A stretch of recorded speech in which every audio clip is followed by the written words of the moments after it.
নমস্কার বন্ধুরা, পশ্চিমবঙ্গের কৃষি ও মাছ চাষ চ্যানেলে আপনাদের স্বাগত। বন্ধুরা, থাম্বনেল দেখে বুঝতেই পারছেন আপনারা আজকে আমি কি বিষয় নিয়ে ভিডিও করতে যাচ্ছি। তো তার থেকেও বড় কথা, থাম্বনেলে আমার বলা হয়েছে যে মোটামুটি 1 বিঘা রসুন চাষ করলে আপনারা কিন্তু লক্ষাধিক টাকার ওপরে লাভ করতে পারে। তো এটা সম্ভব, কি করে সম্ভব, এই নিয়ে আজকে আমি বিস্তারিত আলোচনা করব। এবং এর পাশাপাশি রসুন চাষটা আপনারা কিভাবে করলে এইভাবে আপনারা লাভের পরিমাণ দেখতে পারবেন, সম্পূর্ণ আলোচনা কিন্তু ভিডিওতে রয়েছে। আমি মোটামুটি একদম রসুন জমি তৈরি থেকে সার প্রয়োগ এবং এর পাশাপাশি কিভাবে রোপণ করবেন এবং সর্বোপরি পুরো চাষটা শেষ পর্যন্ত আপনারা কিভাবে রসুন সংগ্রহ করবেন, রাখবেন কি করে, সেই নিয়ে কিন্তু বিস্তারিত আজকে আলোচনা করব। চ্যানেলে যেসব নতুন দর্শক রয়েছেন, চ্যানেলটিকে প্লিজ সাবস্ক্রাইব করে পাশে বেল আইকনটিকে বাজিয়ে রাখবেন পরবর্তী নোটিফিকেশনগুলো পাওয়ার জন্য। তো বন্ধুরা, এর মধ্যে একটা কথা বলে রাখি, যে লাভের অঙ্কের কথা এখানে বলা হয়েছে সেটা কিন্তু সম্ভব। আমি এবছর কিন্তু রসুনের চারা মানে গোটা রসুন যেগুলো চারা রোপণ করব, সেগুলো কিন্তু আমি মোটামুটি আমাদের এখানে পাইকারি একজনের কাছ থেকে খুব ভালো রসুনের দানা নিয়েছিলাম। 380 টাকা করে প্রতি কেজি রসুন কিনেছিলাম। তো আপনারা যদি শেষ পর্যন্ত প্রতি বছর রসুন রেখে রেখে বিক্রি করতে পারেন, 1 বিঘা জমির থেকে মোটামুটি লক্ষাধিক টাকার উপরেও কিন্তু আপনারা রোজগার করতে পারেন। তো কিভাবে এটা সম্ভব আমি বলছি। আপনারা যখন রসুন চাষ করবেন, সর্বপ্রথম করতে যেটা হবে সেটা হলো জমি কিন্তু ভালো করে তৈরি করে নিতে হবে। আমাদের এদিকে কি হয় বা অনেক জায়গায় কি হয়, অনেকে কিন্তু নরম মাটিতে কিন্তু রসুন তৈরি করে মানে রসুনের চারা লাগায়।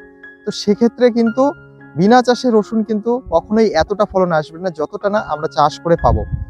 তো চাষ করে অবশ্যই একদম পুরো আলুর মতো যেরকম জমি তৈরি করি সেরকম আলুর জমির মতো তৈরি করে একদম সঠিক মাত্রায় সার প্রয়োগ করে, অনুখাদ্য প্রয়োগ করে যদি আমরা রসুনটা চাষ করি, তাহলেই কিন্তু রসুনের এরকম ফলন সম্ভব। ধরুন 1 বিঘা জমি থেকে মানে 3300 থেকে 1 বিঘা জমি থেকে যদি আপনার চাষ করে যদি রসুন চাষ করেন, মিনিমাম 25 মণ মানে 1000 কেজি কিন্তু আপনারা রসুন পেতে পারেন, খুব খারাপ হলেও। এবং ভালো হলে 30 থেকে 32 এমনকি 35 মণ পর্যন্তও কিন্তু ভালো মাটিতে রসুন পাওয়া যায়। তো আমরা সাধারণভাবে ধরে রাখলাম যে 25 মণ যদি রসুন হয়, যদি মার্কেটে যদি 200 টাকাও যদি এর বাজার মূল্য থাকে, মানে 1000 কেজি রসুন যদি আমি 200 টাকা কেজি দরেও যদি বিক্রি করতে পারি, তাহলে কিন্তু 2 লাখ টাকা, এটা আমি সর্বনিম্ন বলছি।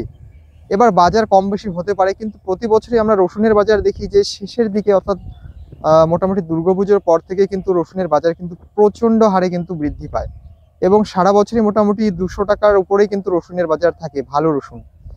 তো বিস্তারিত আরও থাকবে আমার ভিডিওতে, প্রপার আলোচনা আমি কিভাবে করি আপনাদেরকে দেখাবো। এবং শুরু থেকে শেষ পর্যন্ত ভিডিওটি না টেনে পুরোটা দেখুন বন্ধুরা, অনেক বিস্তারিত জানতে পারবেন।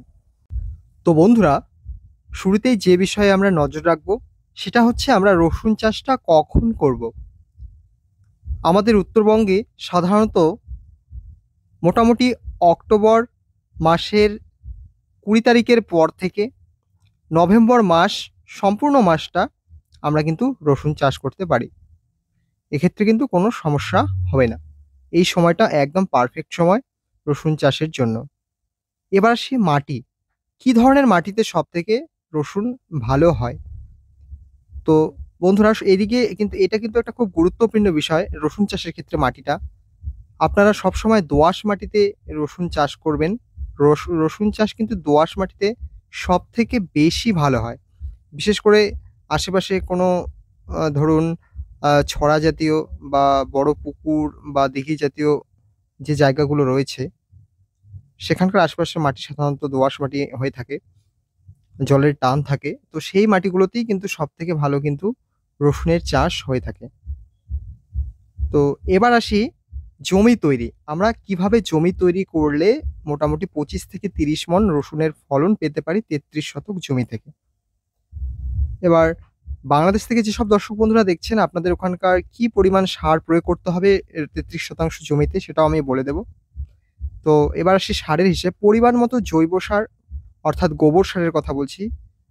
আমরা পরিমাণ মতো গোবর সার জমিতে দিয়ে দেব, মোটামুটি 1 ট্রলির মতো গোবর সার দেবো। এবং এর পাশাপাশি যদি গোবর সার কারো না থেকে থাকে, তাহলে চেষ্টা করবেন ভালো কোনো কোম্পানির ভালো উন্নত মানের জৈব সার, বিশেষ করে যেগুলো জৈব সারের মধ্যে জীবাণু সার অবশ্যই রয়েছে, অর্থাৎ ব্যাকটেরিয়া জাতীয় সার রয়েছে যেগুলো, সেগুলো কিন্তু রোগবালাই অনেক প্রোটেক্ট করবে। এখন কিন্তু অনেক ভালো, ভালো কোম্পানির এই সারগুলো বেরিয়েছে।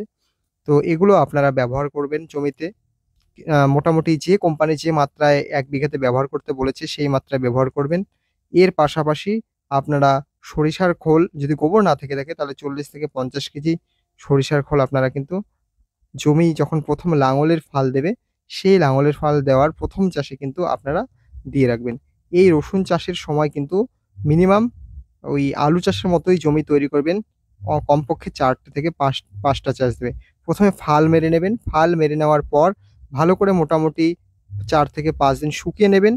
শুকিয়ে নেওয়ার পর এই সময় যদি কারোর জমি যদি শোধন করা না থেকে থাকে, তাহলে ডলোমাইট আপনারা মিনিমাম ৪ কেজি হারে শতকে বাংলাদেশের জন্য এবং ভারতের জন্য ২ কেজি হারে, এছাড়াও বিভিন্ন কৃষি চুন যেগুলো বেরিয়েছে ক্যালসিয়াম, ম্যাগনেসিয়াম সমৃদ্ধ, সেই কৃষি চুন কোম্পানির ডোজ অনুযায়ী আপনারা জমিতে প্রয়োগ করবেন।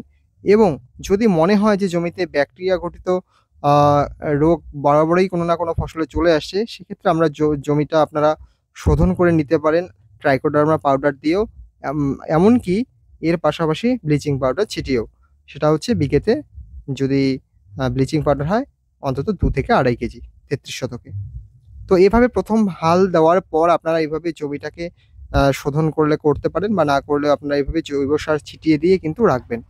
জৈব সার ছিটিয়ে দিয়ে রাখার পর, মানে গোবর সার বা আলাদা কোনো জৈব সার ছিটিয়ে দিয়ে রাখার পর আপনারা তারপর ৩-৪ দিন পর আরেকটা চাষ দেবেন। ৩-৪ দিন পর আরেকটা ফাল দিয়ে চাষ দেবেন। ১ম টা লাঙলের ফালের কথা বলছি, এবার যেটা রোটারি বলে থাকে সেটা দিয়ে আপনারা চাষ দিবেন। তাহলে দেখবেন যে জমিটা মোটামুটি ডেলাগুলো, বড় ডেলাগুলো ভেঙে একটা আ খুব সুন্দর একটা চাষ হয়ে যাবে। এরপর আপনারা যেটা করবেন, আবার ৩-৪ দিন পর আপনারা কিন্তু জমিতে ফাইনাল চাষ দেবেন, অর্থাৎ লাস্ট চাষ দেবেন। এই চাষ দেওয়ার সময় আপনারা জমিতে পরিমিত মাত্রায় কিন্তু রাসায়নিক সারগুলো প্রয়োগ করবেন।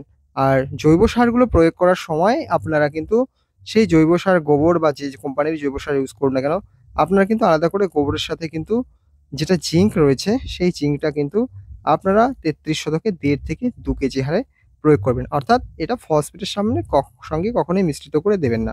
এটা আমি প্রত্যেক ক্ষেত্রেই কিন্তু বলে থাকি। তো এবার আসি সারের পরিমাণে। আ সর্বপ্রথম আসি আমাদের ভারতবর্ষের উত্তরবঙ্গে যে জমিগুলো রয়েছে, আমাদের এই জমিগুলোতে আমি যেভাবে আরকি পরিমাণটা ভাগ করে দিয়েছি ডিভাইডেড করে, আপনারা এভাবে দিতে পারেন। এসএসপি ৫০ কেজি, অর্থাৎ সিঙ্গেল সুপার ফসফেট ৫০ কেজি।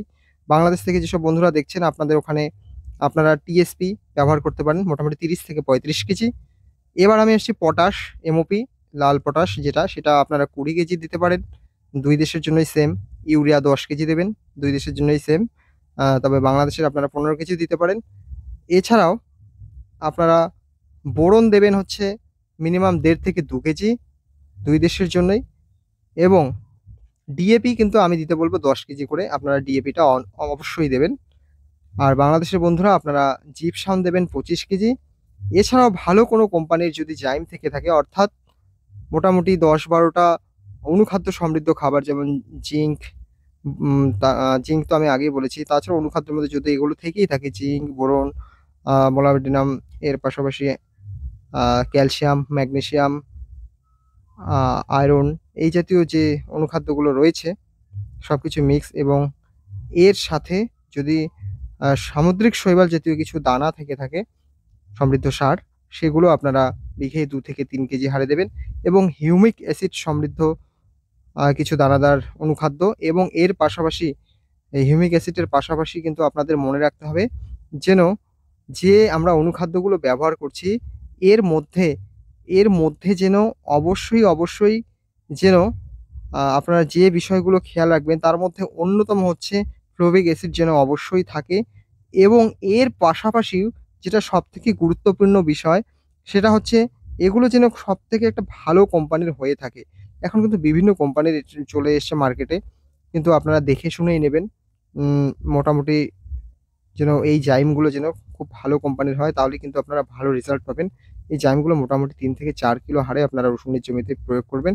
এবং তা বাদেও কিন্তু আপনারা ক্যালসিয়াম, এগুলোর অনুখাদ্যের মধ্যে ক্যালসিয়াম থাকলেও আপনি তা বাদেও ক্যালসিয়াম আপনি অন্তত বলবো ক্যালসিয়াম 1 কেজি প্রয়োগ করবেন। এবং ম্যাগনেসিয়াম যেহেতু ডলোমাইট যদি আপনারা না দিয়ে থাকেন তাহলে সেক্ষেত্রে আপনারা ম্যাগনেসিয়ামটা কিন্তু মিনিমাম 5 কেজি হারে কিন্তু প্রয়োগ করবেন। এই ম্যাগনেসিয়ামটা জমিতে কতটুকু দিতে হয় সেটা প্যাকেটের গায়ে লেখাই থাকে। একেক কোম্পানির একেক ডোজ হয়ে থাকে, তাই আমি নির্দিষ্ট কোনো কোম্পানির কথা বললাম না। আর ডলোমাইট যদি দিয়ে থাকেন সেক্ষেত্রে আলাদা করে ম্যাগনেসিয়াম অত বেশি দেওয়ার দরকার নেই। আর বাংলাদেশের বন্ধুরা আপনাদের এখানে যে জিপসাম পাওয়া যায়, আপনারা মোটামুটি 20 থেকে 25 কিলো হারে জিপসাম প্রয়োগ করবেন জমিতে।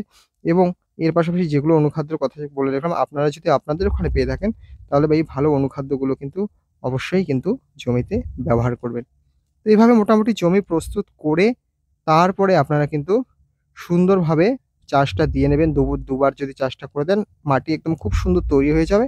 তার এই যে চাষ করলেন আপনারা ফাইনাল চাষটা, এর মোটামুটি ২ দিন পর, ১ম দিন না ২৪ ঘন্টা না ৪৮ ঘন্টা পর থেকে কিন্তু আপনারা কিন্তু রোপণ করবেন। এবং এই যে সারগুলো প্রয়োগ করবেন আর হচ্ছে যে ব্লিচিং পাউডার যদি আপনারা দিয়ে জমি-টমি শুকনো করেন, মিনিমাম যেন ১২ থেকে ১৪ দিন পর আপনারা যেকোনো ফসল লাগাতে পারেন। কিন্তু আমরা এখানে রসুন চাষের কথা বলছি, তাই এই রসুন চাষটা মিনিমাম ১৪ থেকে ১৫ দিন পরে লাগাতে পারবেন। আমি কিন্তু এভাবেই জমিটা তৈরি করি। এবার আসি বন্ধুরা, জমি তৈরি হয়ে গেল। এবার আমরা সেই আমাদের এই পুরোনো পদ্ধতি লাঙলের ফাল হোক বা এক ফাল এখন অনেক বেরিয়েছে, সেগুলো দিয়ে আমরা মোটামুটি আহ, যে দূরত্বটা দেবো সেটা হচ্ছে ৯ থেকে ১০ ইঞ্চি দূরে দূরে আমরা লাইন টেনে যাব। এই লাইন টেনে টেনে ১০ ইঞ্চি পর পর আমরা পাশে আমরা লাইন টেনে যাব। লাইন টেনে কমপ্লিট হয়ে গেলে আমরা মোটামুটি একদম রসুন যেগুলো নেব সেগুলো বেছে বেছে রসুনের যে গোটা রসুনটা রয়েছে আমাদের বীজ রসুনটা, সেটার বাইরের দিকগুলো বড় দানাগুলো আমরা খুলে খুলে নেব এবং ভিতরে যখন চিকন অংশটা আসতে থাকবে সেটা আমরা নেব না।